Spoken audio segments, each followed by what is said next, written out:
사랑하는 은혜와 진리 장로교회 교우 여러분, 어젯밤도 평안하셨습니까? 오늘도 우리의 삶이 어떠하든지 예수 그리스도를 마음의 중심에 두고 항상 복음을 전함으로 여러분을 통해 놀라운 하나님의 역사가 시작되는 하루가 되시기를 주님의 이름으로 축원합니다. 오늘 새벽에 만나 본문은 사도행전 8장 5절에서 17절입니다.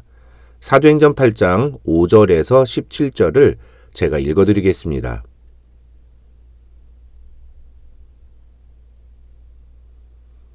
빌립이 사마리아 성에 내려가 그리스도를 백성에게 전파하니 무리가 빌립의 말도 듣고 행하는 표적도 보고 한 마음으로 그가 하는 말을 따르더라.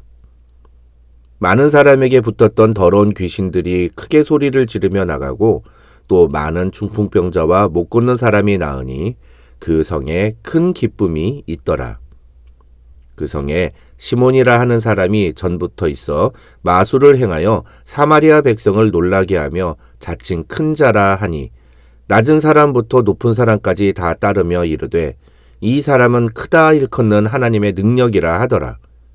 오랫동안 그 마술에 놀랐으므로 그들이 따르더니 빌립이 하나님 나라와 및 예수 그리스도의 이름에 관하여 전도함을 그들이 믿고 남녀가 다 세례를 받으니 시몬도 믿고 세례를 받은 후에 전심으로 빌립을 따라다니며 그 나타나는 표적과 큰 능력을 보고 놀라니라.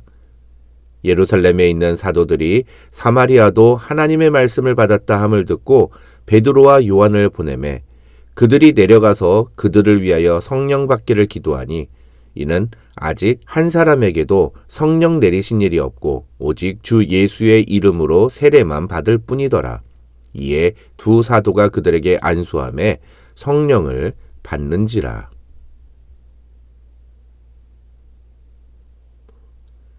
오늘 우리가 읽은 본문은 신약의 성령론에서 매우 중요한 위치를 차지하고 있는 본문입니다.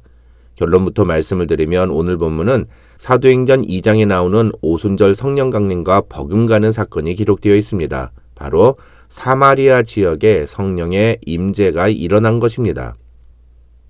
오늘 본문을 다루기 전에 우리가 먼저 기억해야 할 것이 있습니다. 그것은 어제 우리가 다룬 8장 1절로 8절의 교회론적인 의미입니다. 다시 말해서 하나님은 예루살렘에 모인 초대교회 성도들이 예루살렘에서만 모여서 교회를 세워가도록 허락하지 않으시고 온 유대와 사마리아와 땅끝까지 퍼져나가게 하시기 위해서 예루살렘 교회에 박해를 허락하셨다는 것입니다.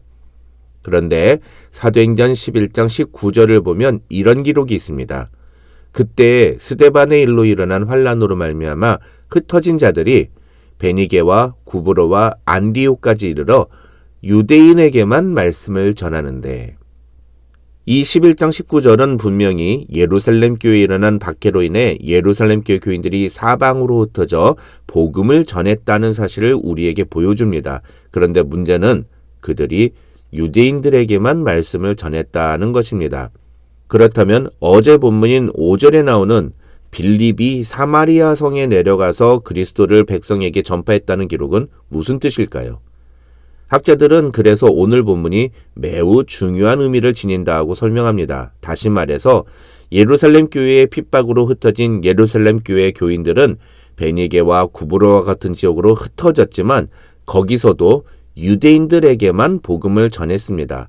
그런데 그런 상황에서 유일하게 사마리아로 내려가서 복음을 전한 사람이 있었으니 그 사람이 바로 빌립 집사였다는 겁니다.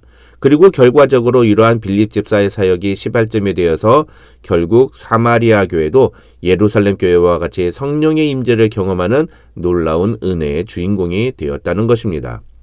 그런데 6절을 보면 빌립의 사역의 결과에 대해 성경은 이렇게 말합니다. 무리가 빌립의 말도 듣고 행하는 표적도 보고 한 마음으로 그가 하는 말을 따르더라. 이 6절을 그냥 읽으면 빌립의 사역이 굉장히 효과적이었다는 식으로 이해가 됩니다. 그러나 그것은 그런 의미가 아닙니다. 이 6절은 9절로 11절을 가지고 읽어야 됩니다. 9절로 11절은 사마리아 성에서 활동하던 마술사 시몬에 대해서 사마리아 사람들이 어떤 태도를 취했는지를 보여줍니다. 그런데 10절과 11절을 보시면 사마리아 사람들은 마술사 시몬이 행하는 표적을 보고 크게 놀랐고 그래서 낮은 사람부터 높은 사람까지 다 그를 따랐다고 성경은 말합니다. 무슨 말입니까? 사마리아 사람들이 마술사 시몬에게 보여준 행동과 빌립 집사에게 보여준 행동이 똑같았다는 것입니다. 하지만 12절을 보시면 빌립이 하나님 나라와 및 예수 그리스도의 이름에 관하여 전도함을 그들이 믿고 남녀가 다 세례를 받았다고 성경은 말합니다. 이 구절도 그냥 보시면 사마리아 사람들이 회심하고 예수님을 믿은 것처럼 보이지만 문제는 15절부터 나오는 내용입니다. 핵심만 말하면 사마리아 사람들이 예수님을 믿고 세례를 받았는데 성령을 받지 못했다는 겁니다. 그래서 예루살렘에 있는 사도들이 베드로와 요한을 보내서 사마리아 사람들도 성령을 받도록 도와주었다는 내용이 바로 오늘 본문의 내용이라고 할 수 있습니다. 그런데 이 내용을 가지고 내가 기도하면 성령을 받을 수 있다, 내가 시키는 대로만 하면 방언을 받을 수 있다고 주장하는 목사들이 있습니다. 자칭 성령 사역을 한다는 사람들이 주로 그런 말을 합니다.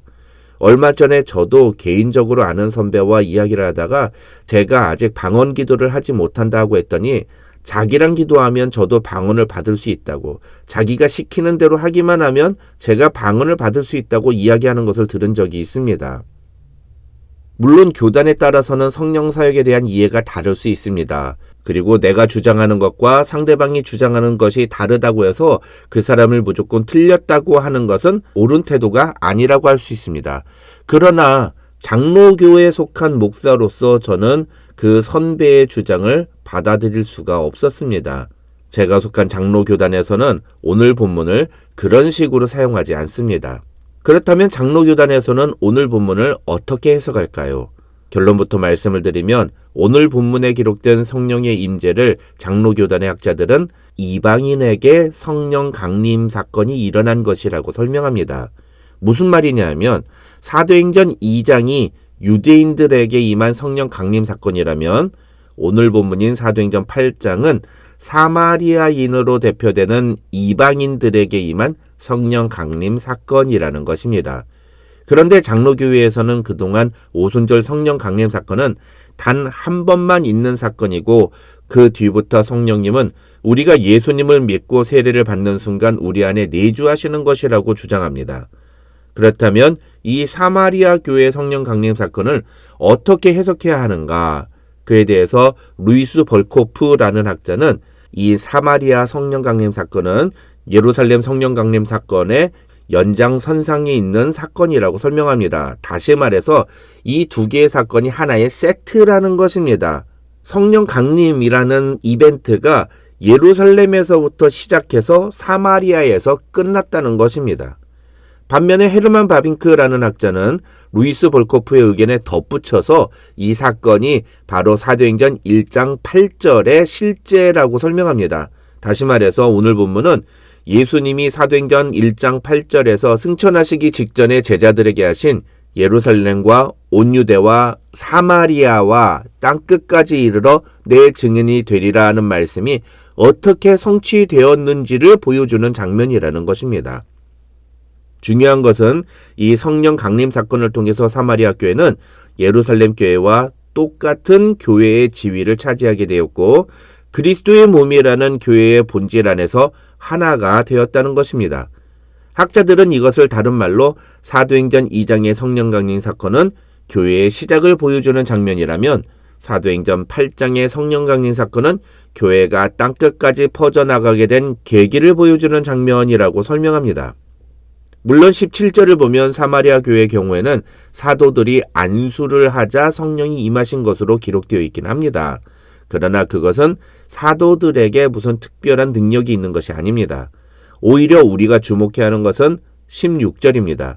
16절을 보면 성경은 이는 아직 한 사람에게도 성령 내리신 일이 없고 라고 말하는데 여기서 성령을 내리신 일이 없다는 말은 성령을 내리시는 분은 하나님이라는 뜻입니다.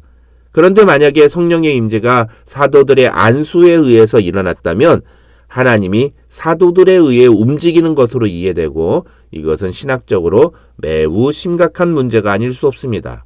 사도들이 안수했을 때 성령이 임하신 것은 하나님의 뜻이 바로 그 순간 실행되었음을 보여주는 것일 뿐이라는 겁니다. 그렇다면 하나님은 왜 베드로와 요한이 사마리아 교회 교인들에게 안수하기 직전까지 성령을 내리지 않으셨을까요? 학자들은 그 이유를 두 가지로 설명합니다. 첫째는 사마리아 사람들도 예루살렘 교회 성도들과 같이 그리스도 안에서 한몸된 교회의 일원이라는 것을 사도들에게 그리고 예루살렘 교회 지도자들에게 확실하게 증언하기 위해서 베드로와 요한이 올 때까지 기다리셨다는 것입니다. 다시 말해서 베드로와 요한이라는 확실한 증인이 올 때까지 하나님이 기다리셨다는 뜻입니다. 이 주장을 뒷받침하는 사건들이 이제 9장부터 계속 등장합니다. 둘째는 예를 들어서 사도행전 2장 38절을 보시면 베드로는 성령을 선물로 받기 위해 회개하고 예수 그리스도의 이름으로 세례를 받고 죄사함을 받으라고 말합니다. 그런데 마술사 시몬의 경우도 그렇고 12절을 봐도 사마리아 사람들이 회개를 했다는 기록이 없습니다. 그래서 예수를 믿었음에도 불구하고 성령을 받지 못한 이유는 그 마음에 죄를 회개하지 않았기 때문이라고 설명하는 학자들이 있습니다. 하지만 17절에서 성령 강림이 임할 때까지도 이들이 회개했다는 내용은 나오지 않습니다. 또 사도행전 2장에 나오는 오순절 성령 강림 사건을 보더라도 120명의 제자들이 회개 기도를 했다는 내용은 나오지 않습니다. 무슨 말이냐 하면은 오늘 본문은 베드로가 유대인들에게 이야기했던 것처럼 회개하고 예수를 믿고 세례를 받음으로 성령의 선물을 받는 그런 원리가 일반적으로 적용될 수 있는 순간이 아니라는 겁니다. 다시 말해서 오늘 본문은 첫 번째 해석처럼 하나님께서 예루살렘 교회의 성령의 임재를 허락하신 것처럼 사마리아로 대표되는 이방인에게도 성령의 임재를 허락하신 특별한 순간이라는 것입니다. 사마리아 교회에 성령께서 임하셨기 때문에 똑같은 이방인인 우리는 이제 회개하고 예수 그리스도를 믿고 죄사함을 받음으로 성령의 임재를 경험할 수 있습니다. 오늘 본문은 바로 그런 의미에서 우리에게 그런 은혜가 임할 수 있게 된 근거를 보여주는 장면이라고 할 수 있다는 것입니다. 오늘 하루 우리 안에 계시는 그 성령님과 함께 동행하면서 하나님의 놀라운 은혜를 증거하며 살아가는 저와 여러분이 되시기를 주님의 이름으로 축원합니다.